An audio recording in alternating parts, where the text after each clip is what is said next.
बिस्मिल्लाहिर्रहमानिर्रहीम अस्सलाम वालेकुम। Arithmetic and geometric progression chapter number study text के मुताबिक 3 और हमारी बुक के मुताबिक ये है हमारा चैप्टर नंबर 5। और इसमें हम लोगों ने 60 एमसीक्यूज तक सॉल्व कर लिए थे, लेकिन उसमें हमारे एक एमसीक्यू 36 रहता था। हम सबसे पहले इसको सॉल्व कर लेते हैं और फिर हम लोग फर्दर देखेंगे। 36 में अगर आप लोग देखें, कहते हैं the seventh times the seventh term. अब आप लोगों ने 7 को मल्टीप्लाई करवा देना है सेवंथ टर्म। अब वो वैल्यू नहीं बताई हमें, तो हम लोग इस सेवंथ टर्म का फार्मूला अप्लाई कर रहे हैं। और सेवंथ टर्म का हमारे पास फार्मूला क्या होता है? a प्लस 6d कहते हैं इज इक्वल टू किसके? 11 टाइम्स 11 को मल्टीप्लाई करवा दें किसके साथ? 11th term. और 11th टर्म हमारे पास क्या होती है? a plus. आई होप कि ये इक्वेशन सब बच्चों को समझ आ चुकी है। अब आपसे क्या पूछा गया? 18th term of the arithmetic progression. तो 18th टर्म का फार्मूला हमारे पास क्या होगा? a plus.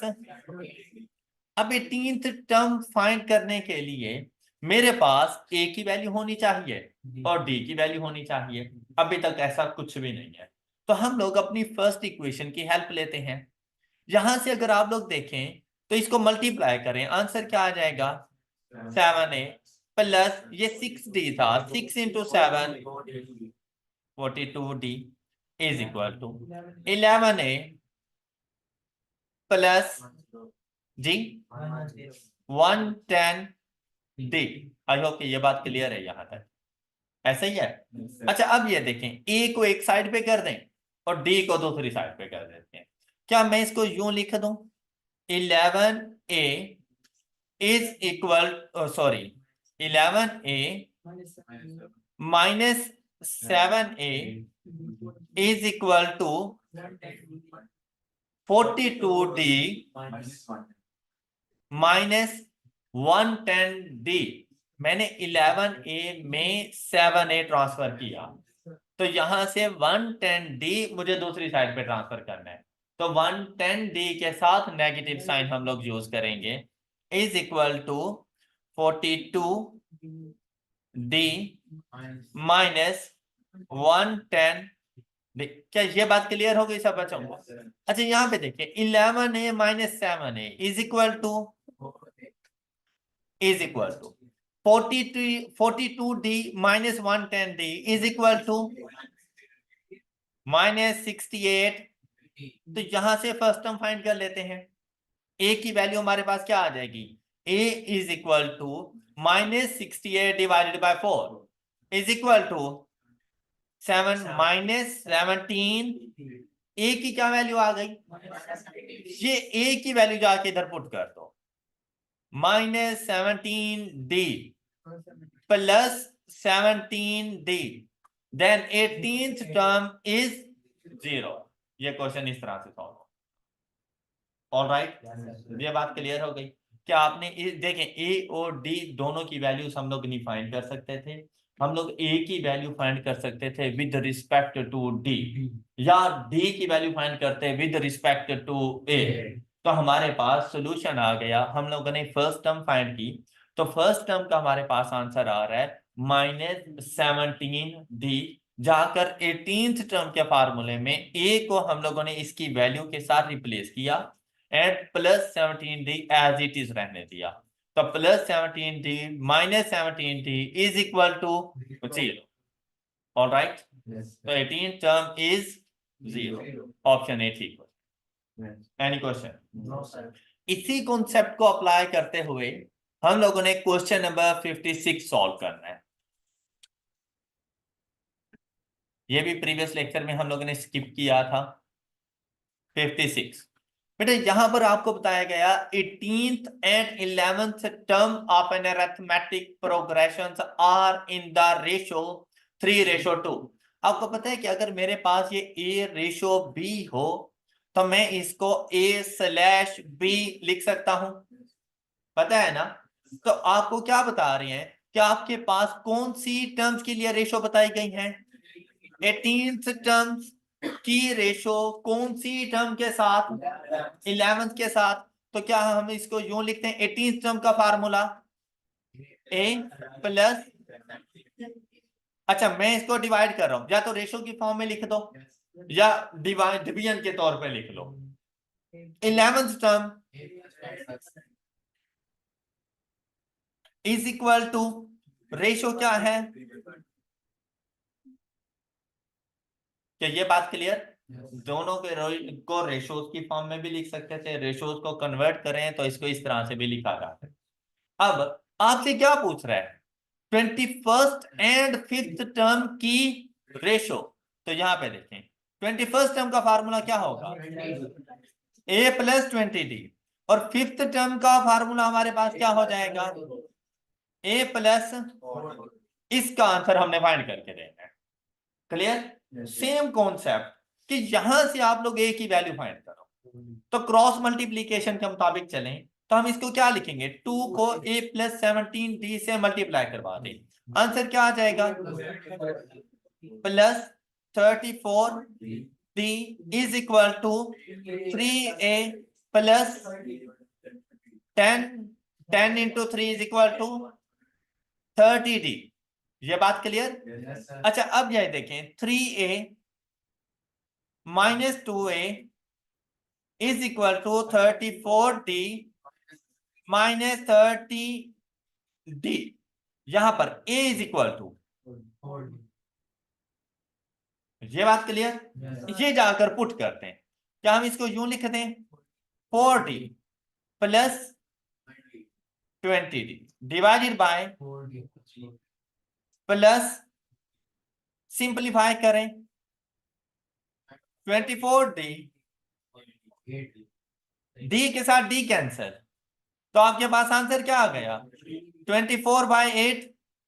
अब इसको सिंपलीफाई करें तो 3/1, 8 के साथ अगर हम लोग इसको डिवाइड कर दें तो इसको अगर रेशियोज की फॉर्म में लिखना हो तो 3:1, ये आपके पास आंसर। क्लियर? ये ऐसे क्वेश्चन थे जिसके ऊपर थोड़ा सा आपने कुछ एक्स्ट्रा सोचना था, मतलब कोई कैलकुलेटर वगैरह आपकी हेल्प नहीं करने वाला, कोई इसके लिए ऑल्टरनेटिव मेथड, कोई शॉर्टकट अप्लाई नहीं होने थे। ये वो क्वेश्चन थे जो आप लोगों को डिस्टर्ब कर रहे हैं। ऑलराइट, इनके सॉल्यूशंस आप अपने पास नोट कर लें ताकि इन फ्यूचर ये आप लोगों के काम आ सके। आपके एग्जाम में ऐसे क्वेश्चन नहीं होते, ओके? एग्जाम में इस किस्म का कोई क्वेश्चन नहीं होता, एग्जाम में सिंपल क्वेश्चन होते हैं। ये आप लोगों का एक्स्ट्रा नॉलेज था कि मेरी बुक में से कुछ एक्स्ट्रा सीख कर जाओ। अब आप खुद सोचो कि जब आप इस लेवल के क्वेश्चन सॉल्व कर रहे होंगे ना, तो एग्जाम के लेवल के क्वेश्चन आपके लिए कुछ भी नहीं होने, आप इजीली सॉल्व कर लो। इस वजह से आपने इस बुक से इतना परेशान नहीं हो जाना, इस बुक से आपको सीखने को बहुत कुछ मिलने वाला है। ओके, आप लोग इस बुक को करने के बाद अगर स्टडी टेक्स्ट करें तो स्टडी टेक्स्ट सारा सॉल्व हो जाता है, एज सच उसमें कोई मुश्किल पेश नहीं आती। चले अब हम लोग 61 से ऑनवर्ड डिस्कशन करेंगे। अब ये सिंपल सिंपल से क्वेश्चन हैं इजीली, अब हमारे पास इनके कॉन्सेप्ट्स भी मौजूद हैं। देखिए आपसे कहते हैं sum of all integers between 170 and 1000, तो बेटा 170 एंड 1000 को शामिल नहीं करना। और कौन से इंटीजर्स एग्जैक्टली डिविजिबल बाय 8, ये कॉन्सेप्ट हम लोग प्रीवियस लेक्चर में भी डिस्कस कर चुके थे। अब ये क्वेश्चन आपके लिए बहुत ज्यादा इजी था, सिर्फ इसमें ट्रिक्स क्या था कि आप लोगों ने जैसे ही 170 अपने रूल्स को फॉलो करना है, डिवाइडेड बाय 8, तो ये देखें वैल्यू 21.25, मतलब 170 इज नॉट डिविजिबल बाय 8, तो हम लोग क्या करेंगे, इसको 22 मल्टीप्लाइड बाय 8, ये आपके पास फर्स्ट टर्म आ गई है which is divisible by 8। Alright, ये आपकी फर्स्ट टर्म। अच्छा इसके बाद हर 8वां नंबर आपके पास डिविजिबल बाय 8 है, तो नेक्स्ट टर्म आपके पास क्या बन जानी है, तो नेक्स्ट टर्म, और इस तरह चलते चलते चलते लास्ट टर्म अगर आप यहां से जाके पूछे ना 1000 डिवाइडेड बाय 8, अब अगर मैंने कल वाला कॉन्सेप्ट आपको ना पढ़ाया हुआ होता, आप लास्ट टर्म 1000 कंसीडर करते हैं, जबकि 1000 नहीं आता, इवन के ये डिविजिबल बाय 8 है। उसके बावजूद 1000 नहीं लेना, क्यों? क्योंकि उसने कहा था इन बिटवीन, तो आपने इससे एक नंबर पहले की वैल्यू, तो वो आपके पास वैल्यू आ रही है 992। यहां से आपने सबसे पहले बेटा एन की वैल्यू फाइंड करनी होती है कि हमारे पास अब 176 से लेकर 992 तक टोटल डिविजिबल बाय 8 कितने टर्म्स मौजूद हैं। तो उसके लिए फार्मूला क्या आएगा? 992 last term is equal to first term plus n minus 1 multiplied by 8। यहां से आपको n की वैल्यू का पता चल गया 103। अब आपने सम का फार्मूला अप्लाई कर देना है। सम का फार्मूला था n by 2 into first term plus last term is equal to 60152। Option A. कोई इशू? All clear? अच्छा, इसको ना आप कैलकुलेटर पे भी चेक करके देख लेते हैं कि कैलकुलेटर के मेथड से हमारे पास इसका सॉल्यूशन क्या आता है। ये देखें, प्रेफरेबल नहीं है, लेकिन उसके बावजूद कैलकुलेटर टेक्निक्स आपको आए। प्रेफरेबल है जिस तरह हमने सॉल्व किया, कि आप अपने एग्जाम में बिल्कुल वैसे ही सॉल्व कर लें। अब यहां पे देखें, मॉड की उसके बाद 3 नंबर स्टैटिस्टिक्स, फिर 2 नंबर पे जाएंगे क्योंकि अरिथमेटिक प्रोग्रेशन है।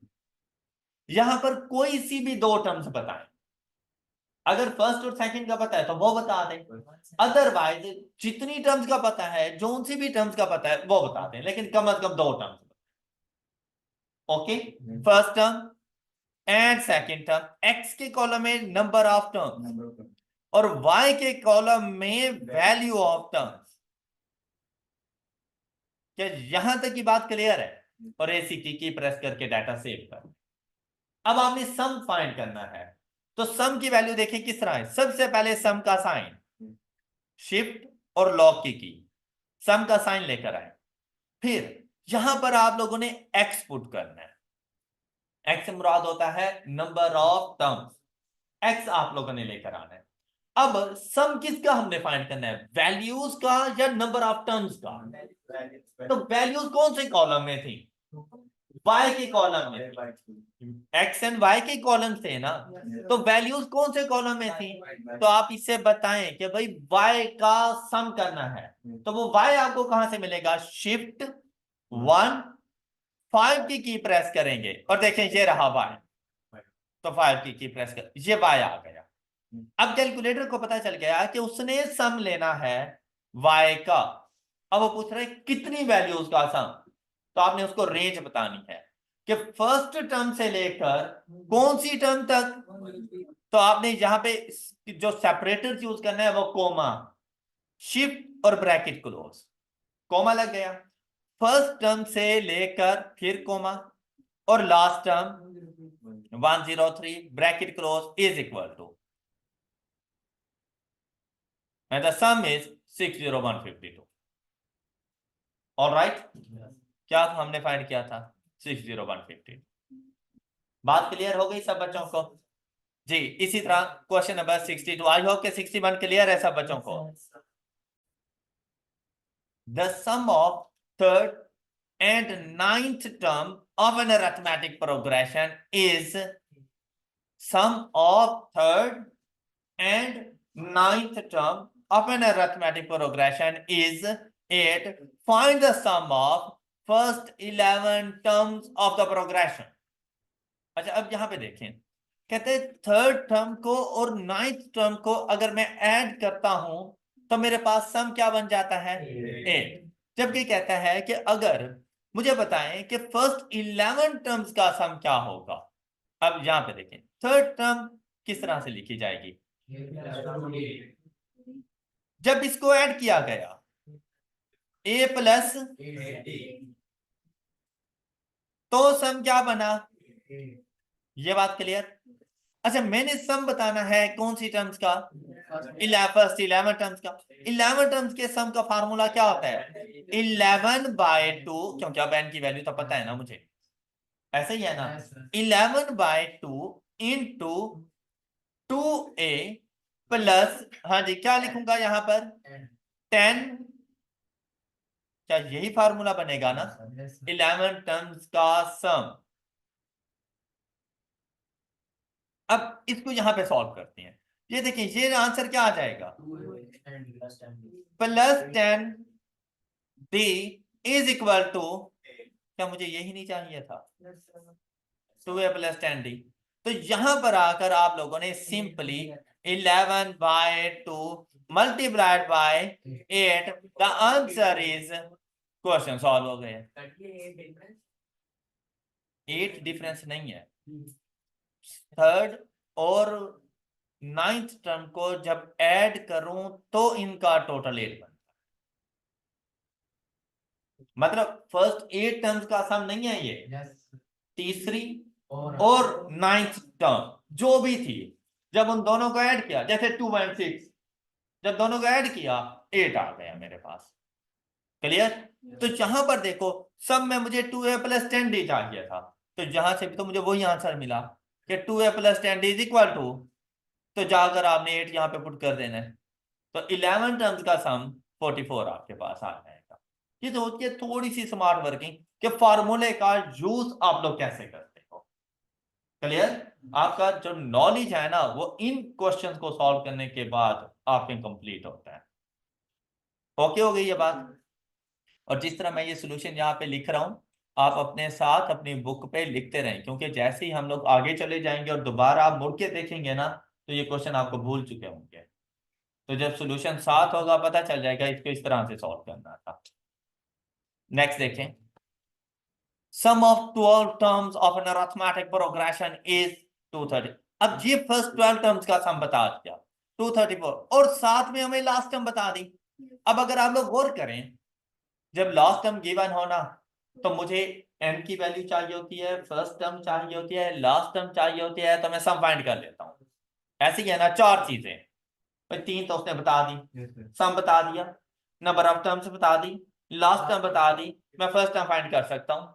अच्छा, जब फर्स्ट टर्म आ जाएगी, मेरे पास फर्स्ट टर्म भी होगी, नंबर ऑफ टर्म्स भी होगी, लास्ट टर्म भी होगी, कुछ भी पूछो मुझसे मैं आराम से बताऊंगा। ओके? तो इसने क्या कहा, कहता है find the common difference and, अच्छा अगर ये फर्स्ट टर्म ना भी कहता ना, तो भी मुझे पहले फर्स्ट टर्म ही फाइंड करनी थी। बल्कि ये वाला क्वेश्चन अगर सिर्फ यहां पर मैं ऐड कर देता ना, ये ज्यादा कंफ्यूजिंग था कि आप सम के लिए डिफरेंस का फार्मूला लगाते और वो कभी भी अप्लाई ना होता। ओके? अच्छा, अब देखिए यहां पर हम लोग क्या करेंगे इसको फाइंड करने के लिए। 234 कैलकुलेटर पे करते हैं। 234 इज इक्वल टू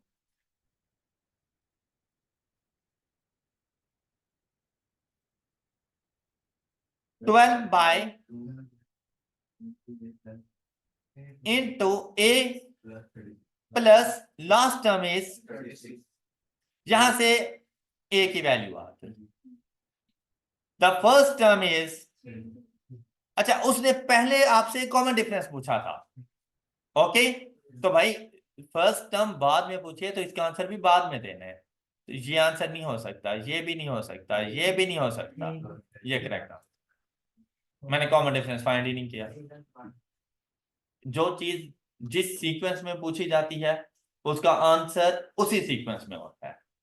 अब अगर आप लोग 3 देखो, तो 3 इधर भी मिल रहा है, इधर भी मिल रहा है, यहां भी मिल रहा है, यहां नहीं था आप सिर्फ इसको कैंसिल करते, लेकिन मैंने तीनों को कैंसिल किया, क्योंकि उसने कॉमन डिफरेंस पहले पूछा है, तो पहला आंसर कॉमन डिफरेंस का है और दूसरा आंसर फर्स्ट टर्म का। और फर्स्ट टर्म क्या है हमारे पास? 3, इधर नहीं है, इधर भी नहीं है, यहां पर भी नहीं है, तो ये लास्ट वाला है। ओके? क्लियर? अच्छा, कॉमन डिफरेंस कैसे फाइंड करेंगे? अब फर्स्ट टर्म भी है, लास्ट टर्म भी है, एन की वैल्यू भी मौजूद है, तो अब क्या करेंगे? सम का नहीं, nth टर्म का फार्मूला अप्लाई करेंगे। 36 is equal to A plus 12 minus 1 into D.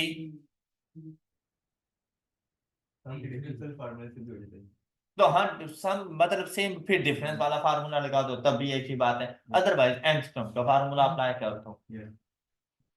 क्या ये बात समझ आ गई? अब ये देखो, कॉमन डिफरेंस फाइंड करने से पहले भी मैंने डी को ही टिक किया हुआ था। Okay? Next, 64. The sum of 16 terms of an arithmetic progression whose first last term is अब इसके लिए आपको क्वेश्चन को अंडरस्टैंड करना बहुत जरूरी था। कहता है 16 टर्म्स का सम 2800 है जिसकी लास्ट टर्म 250 है। First term and common difference कर लोगे फाइंड। ऊपर वाले क्वेश्चन की तरह ही था, कोई ऐसी मुश्किल चीज नहीं है, इजीली फाइंड कर सकते हो।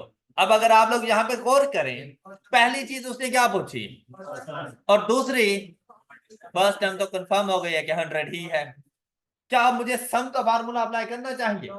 नहीं, बिल्कुल भी नहीं करना चाहिए भाई। सम का फार्मूला अप्लाई करूं भी तो फर्स्ट टर्म के लिए ही करूंगा ना। पता चल गया कि भाई 100 है।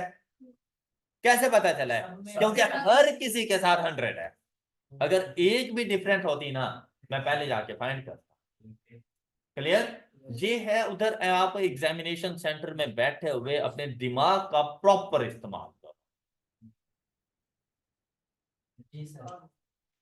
अब जब आपको पता चल गया फर्स्ट टर्म में 100 है, अब तो क्वेश्चन ही बहुत इजी था आप लोगों के लिए। 250 is equal to 100 plus 16 minus 1 15 D, the D is 10 110। All right, next. ये क्वेश्चन बेटा जब तक खुद से नहीं सोचोगे ना, तब तक आप क्यूएम एक्सपर्टीज नहीं गए। देखो यार, तुक्का लगाना लग ही जाएंगे, पेपर पास करना हो जाएगा, कोई मसले वाली बात नहीं है। सिर्फ 25 ही तो एमसीक्यूज ठीक करने हैं और पेपर पास है। लेकिन अगर सिर्फ पेपर पास करना है तो फिर इतनी मेहनत की कोई जरूरत नहीं। लेकिन अगर आप ये चाहते हो कि आप एक अच्छे चार्टर्ड अकाउंटेंट बनो, अगले सब्जेक्ट्स में आपको सपोर्ट मिल सके, आपको पता हो कि भाई आप लोगों ने क्या कुछ पढ़ा हुआ है, फार्मूलाज को प्रैक्टिकल लाइफ में यूज करना आता हो, उसके लिए मेहनत करो। कि इन केस आप लोग किसी लोगों के सामने बैठे हों और आप अपने आप को इंट्रोड्यूस करवाएं कि आप चार्टर्ड अकाउंटेंट हैं या आपने इतने पेपर्स पास किए हुए हैं, तो उन्हें पता चले कि वाकई पास किए हुए हैं, कि इन्हें कुछ आता है। ऑलराइट, अदरवाइज क्यूएम पास करना ये बाएं हाथ की गेम है और ये एक हफ्ते की मार है और क्यूएम पास होती है। तो यहाँ पर आप लोग जितने भी बैठे हुए ना, सिर्फ क्यूएम को पास करने के लिए नहीं बैठे हुए। पास इंशाल्लाह हम सब फर्स्ट अटेम्प्ट में ही करेंगे। जिस मंथ में पेपर देना है उसी मंथ में पास है, आज ही मुझसे लिखवा लो कि तुम लोग पास हो। यहाँ पर मैं तुम लोगों को पास करवाने के लिए नहीं पढ़ा रहा और ना तुम लोगों ने पास करने के लिए पढ़ना। ऑलराइट, आपने अपनी जिंदगी संवारने के लिए ये नॉलेज गेन करें कि जब आप लोग बैठे हो तो कोई ये ना कहे कि यार पता नहीं कहां से चार्टर्ड अकाउंटेंसी की डिग्री उठा के ले आए, इसे आता ही कुछ नहीं है। ऐसी ऐसी सिचुएशन ना हो। और ये चीजें आगे आपके सब्जेक्ट्स को बड़ा सपोर्ट करती हैं। फिर आप में एक अंडरस्टैंडिंग लेवल डेवलप हो चुका होता है कि यार मैंने स्टडी करनी इस तरह से है। ये हमारी कन्वेंशनल स्टडी नहीं है कि यहाँ पर बुकिश नॉलेज होगा और आप लोगों ने उसको साथ लेके चलना है, तो ऐसी कोई बात नहीं है। यहाँ पर आपकी अपनी क्रिएटिविटी सबसे ज्यादा मैटर करती है। ऑलराइट, अब हम लोग डिस्कस करेंगे question 65। Siddiqui has recently appointed as an accountant of XYZ Limited। भाई क्वेश्चंस में ना आपको 5-5, 6-6, 7-7 लाइंस का एक क्वेश्चन नजर आएगा, कुछ भी नहीं होता क्वेश्चन। तो कभी भी इस चीज के बारे में ना सोचना कि सर वो 10 लाइनों का क्वेश्चन हो गया था। भाई मुझे क्या 10 लाइनों का था या 12 लाइनों का था, मैंने सिर्फ डाटा एक्सट्रैक्ट करना है उसमें से। भाई मेरे मतलब की चीज कौन सी है। अब XYZ भाई अकाउंटेंट बना है, सीनियर अकाउंटेंट है या जूनियर है और कब बना है, मुझे इससे कोई गर्ज नहीं है। ऑलराइट, हम मतलब की चीज है, मतलब इतनी लाइन पढ़ के मुझे पता चल गया, फजूल बात थी। मूव टू नेक्स्ट, काम की बात बताओ। तो कभी ये मत सोचना कि सर क्वेश्चन की स्टेटमेंट बहुत बड़ी थी तो हमसे ना हो पाएगा। इवन के वही क्वेश्चन सबसे ज्यादा और जल्दी हो जाता है। ओके, ऐसा कोई कॉन्सेप्ट नहीं है हमारे यहाँ कि जितना लेंथी क्वेश्चन होगा उतना मुश्किल होगा, ऐसी कोई बात नहीं है। मुश्किल पे आधी लाइन का क्वेश्चन भी तुम लोगों से ना हो पाएगा और आसानी पे आए तो 10 लाइन वाला क्वेश्चन भी चुटकियों में हो जाता है। राइट, तो आपने अपने कॉन्सेप्ट और फॉर्मूलाज को अच्छा रखना है। अब नेक्स्ट देखें, कहता है he intends to set aside an amount of rupees 10,000 from his salary received in the first month. Saving करना चाह रहा है, कहते हैं मैं 10,000 रुपए पहले महीने में निकाल सकता हूं अपनी सैलरी में से। अच्छा नेक्स्ट, अब सेविंग के डिफरेंट प्रोसीजर्स हो सकते हैं। ऐसा भी हो सकता है कि हर महीने सेम सेम अमाउंट। अब अगर वो सेम सेम करता है ना तो प्रोग्रेशन नहीं बनता, तो उसको सॉल्व करने के मेथड्स बाद में देख लेंगे। हमने यहां पर बनाना होता है प्रोग्रेशन। अब क्या कहता है, कहता है which would be increased by rupees. अब कहता है कि फर्स्ट मंथ में 10,000 है, अगले महीने में इसको थोड़ा इंक्रीज कर दूंगा, कितना 500 से, तो अगली मेरी जो इनकम बनेगी, जो सेविंग बनेगी, वो 10,500 बन जाएगी। All right, in each of the subsequent month you are required to determine the number of months it would take for his aggregate saving to exceed rupees. Sum बताया यहां पर कि आपकी टोटल सेविंग्स की अमाउंट 500,000 बनने में कितने months तक आप सेविंग करते रहो। एन की वैल्यू आपने यहां पर बतानी है। तो इन सिंपल इस क्वेश्चन को अगर आपने सॉल्व करना था तो 500,000 is equal to N find करना है, n by 2 into first term given है लेकिन लास्ट नहीं गिवन, तो a प्लस एल वाला फार्मूला नहीं अप्लाई करना। 2a 2 multiplied by 10,000 is equal to 20,000 plus n minus 1 x minus 1 into, बेटा ये जितना इंक्रीज लेके आ रहा है हर माह, यही डिफरेंस की वैल्यू है 500। Then the x is 29.28। अच्छा, अब यहां पर देखें तो आप 29 आंसर नहीं करोगे क्योंकि 29 में 5 लाख से कम की सेविंग है। तो उसने कहा है कि कम अज कम, कहते हैं एक्सीड्स 500,000, तो आप लोगों ने 30 को जाके टिक कर। अगर 29 और 30 दोनों गिवन हो तो आपने राउंडिंग डाउन नहीं करनी, राउंडिंग अप करनी है। क्यों? अब यहां पर जरा बात सुनिएगा। अगर मैं यहां पे 29 कर दूं, ये देखें 29 by 2 into 20,000 plus n minus 1 28 into, तो देखें सम क्या बन रहा है 4,93,493,000। जबकि उसने क्या कहा था कितना होना चाहिए, जब 5 लाख बना तो 29 पे तो नहीं बनता। ऑलराइट, हाँ अगर मैं इसको 30 कर दूं, ये देखें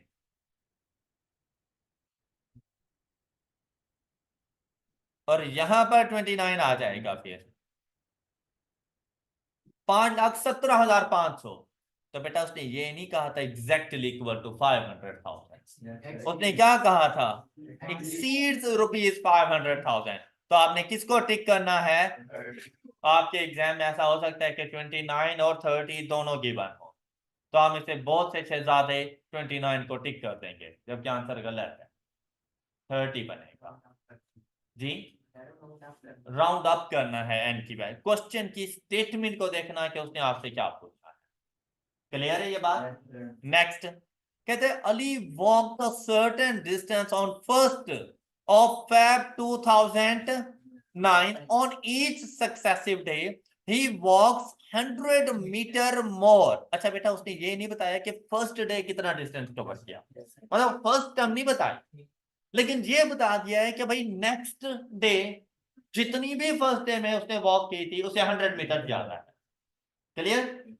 फिर देखें, then the previous day if the total distance covered by him in is find the distance covered by him on the, अच्छा फर्स्ट भी नहीं पूछा, फिर लास्ट पूछा है कि लास्ट डे पे उसने कितना डिस्टेंस कवर किया।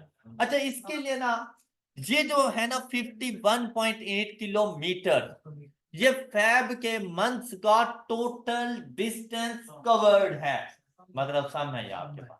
अच्छा दूसरा इसमें पता है ट्विस्ट क्या है कि ये किलोमीटर्स में है, ऊपर मीटर्स में है, तो इसका यह मतलब नहीं था कि सम 51.8 और आपके पास डी की वैल्यू 100 आ जाए, क्वेश्चन गलत हो जाता।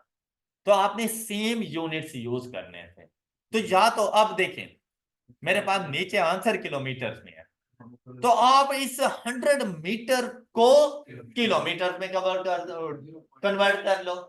तो यहां पर 1000 metre is equal to 1 kilometre, 1000 metre is equal to 1 kilo. तो यहां पर जो आपके पास वैल्यू आएगी वो 0.1 किलोमीटर, ये डी की वैल्यू।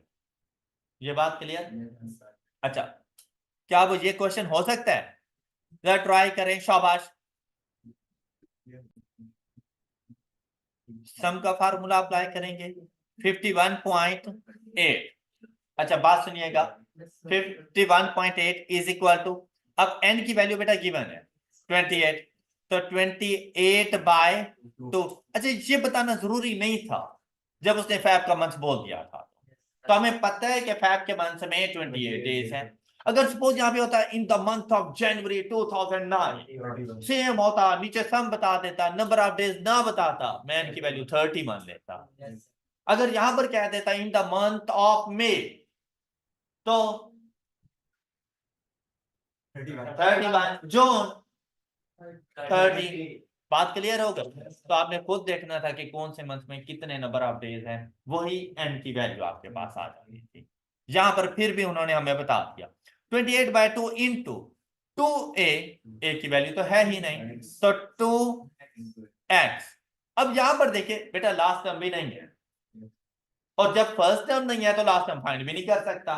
तो यहां पर जो फार्मूला अप्लाई करना है हम लोगों ने वो n-1, तो 28 - 1 27 इंटू प्लस 27 इंटू 0.1, अब 100 नहीं कर देना, देन इज इक्वल टू 0.5। तो 0.5 किलोमीटर फर्स्ट टर्म, या 500 फर्स्ट डे 500 मीटर्स का डिस्टेंस कवर किया गया, नेक्स्ट डे 600, नेक्स्ट डे 700, और 28th डे में कितना, तो अब हम लोग बता सकते हैं 0.5a plus n-1 into d, and the d is 0.1 is equal to 3.2 kilometre. ये ऐसे निकला है।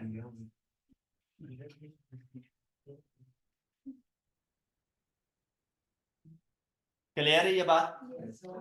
67। अब तो आपको समझ आ गई है ना प्रोग्रेशन वाले क्वेश्चंस की, इस चैप्टर में कोई इशू तो नहीं है ना अब? अच्छा आप बताएं, सम of 3 consecutive terms of an increasing AP, it means that D is positive। अगर यहाँ पे होता डिक्रीजिंग AP तो D is negative, increasing AP is, and the product of first and third of these terms is, then the third term is। अब कहता है 3 consecutive terms हैं, उनका अगर हम लोग सम करते हैं तो 51 बन जाता है। और वो टर्म्स ऐसी हैं कि हमारे पास उनका अगर प्रोडक्ट करें फर्स्ट और थर्ड टर्म का, तो उनका प्रोडक्ट 273 बनता है। बताओ थर्ड टर्म क्या है? कोई सी भी कहता है 3 कंसेक्यूटिव टर्म्स हमने उठाई, तो वहां पर हमारे पास उनका सम 51 बनता है। तो भाई उन टर्म्स को हम लोग कह देते हैं a plus b plus c is equal to, आपको ये बात समझ आ गई? अच्छा दूसरा उसने क्या कहा कि अगर मैं a और c को मल्टीप्लाई करूं तो इसकी वैल्यू 273 बन जाएगी। क्या ऐसे ही है? अच्छा अब यहां पर देखें तो 3 डिफरेंट वैल्यूज हैं, यहां पर 2 डिफरेंट वैल्यूज हैं, ये आपके लिए थोड़ा सा कंफ्यूजिंग हो सकता है। तो क्यों ना डिफरेंस के फार्मूले के ऊपर आ जाए। 3 टर्म्स हम लोगों ने लेनी है, उनका सम लेना है, तो क्यों ना हम लोग डिफरेंस के फार्मूले के ऊपर आ जाए। हमें पता है कि एक टर्म अगर a है तो उससे अगली टर्म a प्लस d होगी, उससे अगली टर्म a प्लस 2d होगी। ऐसे ही है ना, तो हम लोग ए बी सी नहीं काउंट करते। जब 3 कंसेक्यूटिव टर्म्स आपसे कह दे, अब ये बात आपने याद रखनी है क्वेश्चन को सॉल्व करने के लिए, जब 3 कंसेक्यूटिव टर्म्स कहते तो फर्स्ट टर्म को ये ना कहना, मिडल की जो टर्म होना आपने उसको ए कंसीडर कर। क्वेश्चन को सॉल्व करने के लिए जो मिडल की टर्म होना उसको आपने ए कंसीडर करना है। अब देखो इससे अगली टर्म क्या होगी, किसी को इश्यू इसमें, तो ये तो मिडल की टर्म थी, तो इससे प्रीवियस टर्म फिर क्या होगी, ये बात क्लियर हो गई सब बच्चों को। अब क्वेश्चन को जो सॉल्व करने के लिए हम लोगों ने ऐसा किया, ये देखें, अब अगर मैं इसको ऐड करूं 51 इसका सम, तो डी के साथ डी कैंसर, क्योंकि डी गिवन नहीं था, मेरे लिए क्वेश्चन को सॉल्व करना मुश्किल हो जाता। तो अब याद रखिएगा, एक तो ये रूल उस टाइम पर अप्लाई होता है जब नंबर ऑफ टर्म्स ऑड हो, तो आपसे इवन ऐसा क्वेश्चन पूछेगा भी नहीं, हमेशा या तो कहेगा 3 कंसेक्यूटिव टर्म्स, या कहेगा 5 कंसेक्यूटिव टर्म्स, या कहेगा 7 कंसेक्यूटिव टर्म्स, तो आपने मिडिल की टर्म को ये कह देना है, तो उसके दाएं बाएं माइनस डी प्लस डी, फिर प्लस 2d माइनस 2d, इस तरह से करते जाना, तो d आपस में कैंसिल हो जाएगा, एंड पे आपके पास सिर्फ a की वैल्यूज आ जाएंगी। तो यहां पर देखें 3a is equal to, then a is equal to, अच्छा अब ये देखें ना, a फर्स्ट टर्म नहीं है, ये मिडिल की टर्म है। अब हमने ये देखना है यहां पर, यहां से देखो 273 को डिवाइडेड बाय 13 करें, तो यहां से आपको फर्स्ट टर्म का पता चल सकता है। 273 को डिवाइडेड बाय, ये लास्ट की टर्म उसने दी हुई है आपको, डिवाइडेड बाय 13 करें, तो देखिए यहां से आपको फर्स्ट टर्म क्या बनती है 20। ये आंसर नहीं हो सकता, क्योंकि अब ये सीक्वेंस पता है आपके पास क्या बन रहा है 21 17 एंड, तो ये आपके पास सीक्वेंस, ये देखो ये डिक्रीजिंग है, उसने क्या कहा था, इसको 21 को ट्राई करो लास्ट टर्म, तो 13 आंसर आ जाएगा। तो आपके पास ये जो 13 है, ये आपके पास फर्स्ट टर्म, 17 सेकंड टर्म और 21 थर्ड। जब आपके पास मिडल की टर्म 17 आ गई थी और उसने आपसे कहा था कि आपके पास इंक्रीजिंग ट्रेंड है, इस सिचुएशन में 13 तो चेक करने की जरूरत ही नहीं थी, 9 भी चेक करने की जरूरत नहीं थी। जब मिडल टर्म 17 है तो लास्ट टर्म भी 17 नहीं हो सकती, तो एक ही आंसर है आपके पास, ये ऑल्टर्न, मतलब आपको यहाँ पर ये चीज भी चेक करने की जरूरत नहीं, आपने यहाँ से ए की वैल्यू फाइंड की, अब ये ए की वैल्यू आपकी मिडल की टर्म थी, ये बात समझ आ गई है। जब उसने कहा था कंसेक्टिव टर्म्स हैं और आपके पास इंक्रीजिंग ट्रेंड है, तो लाजमी बात है जो थर्ड टर्म होगी वो 17 से ग्रेटर होगी, और उसने थर्ड टर्म दी हुई होगी, तो ना तो वो 13 हो सकती है, ना 9 हो सकती है, ना ही 17 हो सकती है, तो एक ही ऑप्शन है 21। ओके, बात क्लियर। नेक्स्ट क्वेश्चन,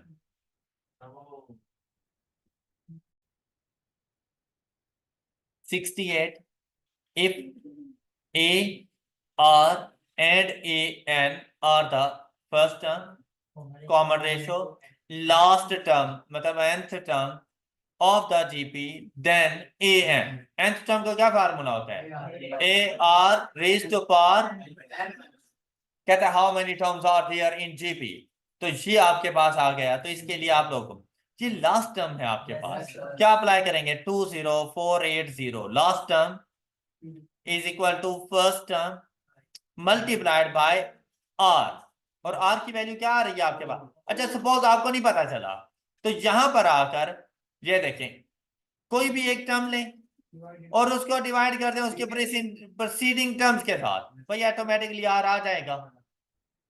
ऑलराइट, अलग से फाइंड करने की कोई जरूरत, पता चल रहा है वो वैल्यू लिख लें, नहीं पता चल रहा एक टर्म लें उसको डिवाइड करते हैं उसके प्रीसीडिंग वैल्यू के साथ, आर की value raise to power X -1। अब यहां से आपको n की वैल्यू का पता चल जाएगा। At the n is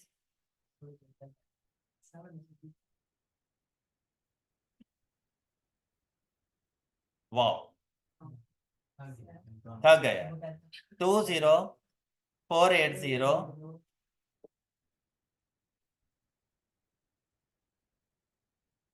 is equal to, बस कैलकुलेटर थक जाए तो कोई फर्क नहीं पड़ता, लेकिन आपने नहीं थकना।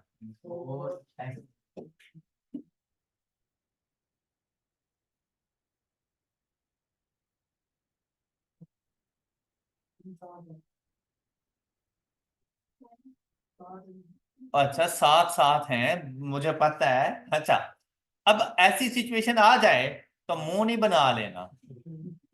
अब क्या करना है ये देखो भाई, अगर घी सीधी उंगली से ना निकले तो उंगली टेढ़ी कर लो, घी निकालो। ओके। अच्छा, अब देखो 5 चेक कर लेते हैं। 5 × 4 रेज टू पावर, अगर 5 नंबर ऑफ टर्म्स हो तो पावर क्या आएगी? 4 इज इक्वल टू, नहीं ये नहीं हो सकता। फिर 6, तो पावर क्या हो जाएगी? नहीं ये भी नहीं है। नेक्स्ट 7, तो 7 हो तो पावर क्या हो जाएगी? 7 - 1। क्या बात है, क्वेश्चन सॉल्व। ऐसे ही होती हैं।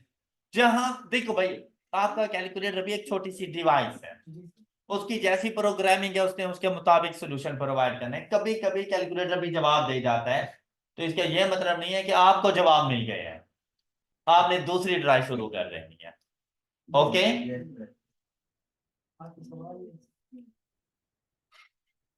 मेरे सवाल ऐसे हैं कि आपको पता हो कि यार कैलकुलेटर भी गलत कर सकता है, तो फिर मैंने उसको ठीक कैसे कर। ओके, इस चीज की भी ट्रेनिंग हो रही है आप लोगों की कि भाई आपके कैलकुलेटर भी गलत हो सकते हैं। अच्छा, अब देखें बेटा, फर्स्ट टर्म बता दी, आर की वैल्यू बता दी, nth टर्म, तो इसको किस तरह से हम लोग जाके पुट करेंगे? 3 × 2 raised to power n - 1। ये आ गया आंसर। देखो, A B C in GP, then the relationship पढ़ा था ना ये रिलेशनशिप हम लोगों ने। तो इसका रिलेशनशिप हमारे पास क्या होता है? Middle term is the geometric mean of its external term. ये बात क्लियर? अच्छा, अगर यहां पे होता जीपी की जगह पर एपी, तो फिर तो फिर तो फिर हम लोगों ने पढ़ा था 2b is equal to a+c, या b is equal to a+c divided by 2।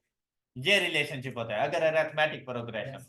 Geometric progression हो तो इसी रिलेशनशिप को यूं भी लिखा जा सकता है, b² इज इक्वल टू, इसको इस तरह से भी लिखा जा सकता है। क्लियर? ये बातें पहले ही हम लोग डिस्कस कर चुके हैं। कॉमन रेशो और geometric sequence can not be 1 नहीं हो सकती, बाकी सारी हो सकती। अच्छा, 1 क्यों नहीं हो सकती? सपोज मेरे पास एक वैल्यू है 5, कॉमन रेशियो है 1, तो 5 multiplied by 1 5 multiplied by 1 5 multiplied by 1। तो ना ज्योमेट्रिक प्रोग्रेशन है ना अरिथमेटिक प्रोग्रेशन, प्रोग्रेशन ही नहीं है, ये तो कांस्टेंट वैल्यूज चल पड़ी। इसी तरह से कॉमन डिफरेंस 0 नहीं हो सकता। तो 2 तो है ना भाई, 2 से मल्टीप्लाई करोगे तो 10 20 40 80, फिर तो बन रही है जीपी। 1 नहीं हो सकता। ओके। -1 -5 + 5 -5 + 5। ओके, सेम नहीं है, फिर वैल्यू चेंज हो रही है। कॉमन डिफरेंस 0 नहीं हो सकता अगर अरिथमेटिक प्रोग्रेशन में पूछें तो, कॉमन डिफरेंस 0 नहीं हो सकता और कॉमन रेशो 1 नहीं हो सकती। अच्छा देखें, द ज्योमेट्रिक प्रोग्रेशन दिस, अच्छा लास्ट वाली देखो, 2 raised to power 50, मतलब इतनी बड़ी कोई वैल्यू आ रही थी कि उसने आपको बताई ही नहीं। इवन के कैलकुलेटर जवाब दे जा रहा है, कहते यार ये कुछ मैंने कैलकुलेट कर दिया, लेकिन उसके आगे डेसिमल से आगे अभी 15 डिजिट तुमने और जाने हैं, तब जाके 2 raised to power 50 आएगा तुम्हारे पास। ये इतनी लेंथी वैल्यू है आप लोगों के पास, आपका ये कंप्यूटर तो कैलकुलेट शायद कर दे, कैलकुलेटर नहीं कर सकता। अब क्या कहता है आगे? कहते the term at position 11 would be, कहते हैं 11th पोजीशन पे कौन सी वैल्यू आएगी जी। अच्छा okay, find the number of term. अच्छा एक ही क्वेश्चन है ना, मैं कह रहा था दोनों में फर्क सिर्फ इतना है कि इसमें नंबर ऑफ टर्म्स और इसमें 11th पोजीशन की टर्म बतानी है। ओके तुम नहीं समझ पाए। अच्छा बात सुनिएगा, बात सुनिए बेटा, यहाँ पे अब अगर नंबर ऑफ टर्म्स बतानी हो तो ये लास्ट टर्म है आपके पास, ये आप लोगों के पास फर्स्ट टर्म है। अच्छा आपको क्या लगता है कॉमन रेशो की वैल्यू क्या है? तो ये देखो फाइंड कर लेते हैं, इसमें जहन इस्तेमाल करने की क्या जरूरत थी तुम लोगों को? 8। अब ऐसे अगर अप्लाई करो 256 multiplied by 8 is equal to, देखो 2048 आ गया। अब यहाँ पर हम लोग कैलकुलेट करते जाएंगे। देखो यार कैलकुलेटर ने फिर जवाब दे देना है अगर मैंने एक्स टर्म का फार्मूला अप्लाई किया तो क्यों ना हम इसको कुछ इस तरह से करें कि ये देखिए फर्स्ट टर्म 32 इंटू और रेज टू पावर 11 की जगह क्या लिखूंगा? लिखो ना 10। 3.43 ये नहीं था, 2 रेज टू पावर 50 ये नहीं आ रहा था आपके पास, कैसे ही था ना। अच्छा इसको जाकर 13 की जगह पर इधर, नहीं ये भी नहीं था। नेक्स्ट चेक करते हैं 15 की जगह पर, नहीं ये भी नहीं था, रेस्ट ऑफ 15 आ रहा था हमारे पास तो। क्या बात है, ये इसका आंसर है। ओके अब उसने आपसे क्या पूछा? The term at position 11 would be, तो देखो कितना, अब यहाँ पे पावर क्या आ जाएगी? ये आंसर बन रहा है, ये आपने सिर्फ याद रखना है 2.43 raise into 10 raise to power 10। इससे पूछो, ये देखो 2 रेज टू पावर 35, यही था। क्या बात है, ये आंसर 11th पोजीशन पे ये है हमारे पास। ओके नेक्स्ट कहते हैं sum of n terms if r is less than 1, तो ये जी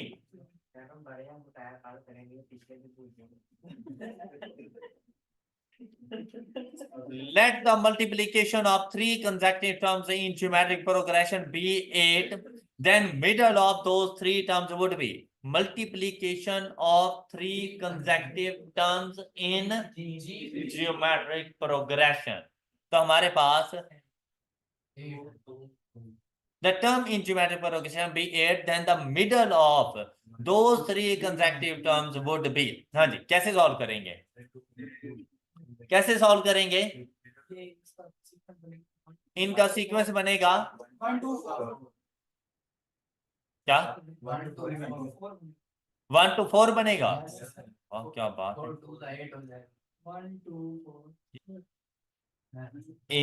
ए by r multiplied by a multiplied by a r, r से आर कैंसल, ये हमारे पास 8 था, ए क्यूब वो 3 ये खाम में लिखवा दिया था, is equal to 8, then a is equal to 2, ये आंसर है और यही मिडल की टर्म थी। अच्छा जी 77 if the fifth term of geometric progression is 81, first term is, what will be the fourth term of the geometric progression? तो fifth term का formula क्या होता है? A r raise to power is equal to, यहां पर हमें पता है फर्स्ट टर्म का और वो है, तो यहां से पहले आर की वैल्यू फाइंड कर दें।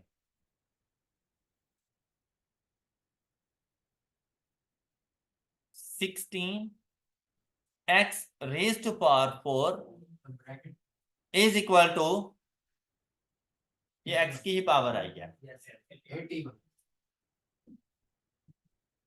Then r is equal to, बता देना।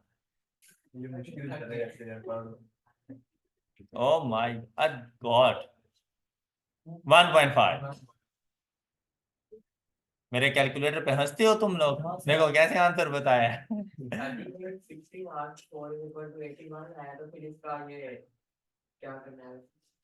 सॉल्व कर लेना है कैलकुलेटर पर, तो वहां से आर की वैल्यू आ जाएगी। अब उसको जाके पुट कर देना फोर्थ टर्म के लिए। फोर्थ टर्म का फार्मूला होता है first term multiplied by r raise to power 3।